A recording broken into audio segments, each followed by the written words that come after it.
Hello guys, good afternoon. Ngayon guys, ito guys, ang vlog ko na ito guys kasi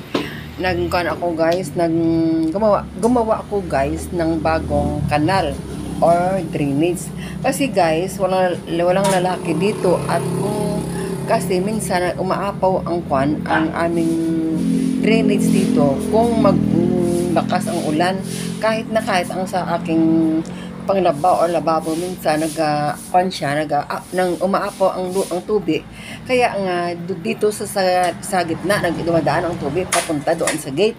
Kaya ang ginawa ko guys, gumawa ako ng kanal silonggo ng drainage sa likod na sa gilid papunta doon talikod doon sa may sa gate namin. Kasi guys, mabuti guys ay malambot lang ang lupa ba. Kung matigas siguro hindi ako gagawa, kaya ko matigas kaya ko guys ang lupa kasi parang meron bang gravel.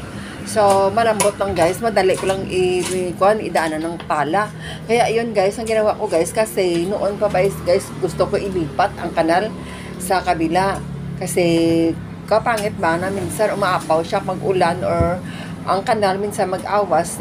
Hindi mo kasi kahit linisan ko ang kanal guys na umapaw talaga, kasi minsan meron ang aso tinatapunan nila ng mga papel or ang ng kanal. So minsan may mga bato, kaya nga ang ginawa ko, gumawa ako guys ng kanal sa likod, sa gilid para sa gilid ba magdaan ang tubig.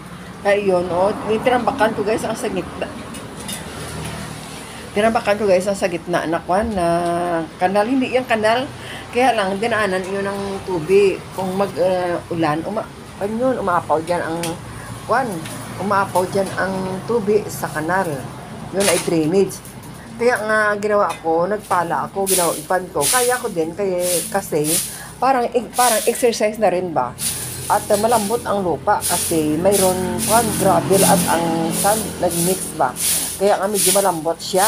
Kung matigas siya, hindi ko naman pag ituloy. Kaya ko at exercise sa katawan ko. Kasi wala naman ako ginagawa dito sa bahay. Kaya nga sabi ko maggawa muna ako ng kanal. Kaya ngayon ang ginagawa ko guys. Kaya nga tinapos ko yun hanggang sa gate ba. Yun guys, tinatambakan ko ang daanan ng tubig. Diyan lang sa hose na yan, diyan sa gripo. Diyan ang nagdaan ng tubig pag umapaw siya.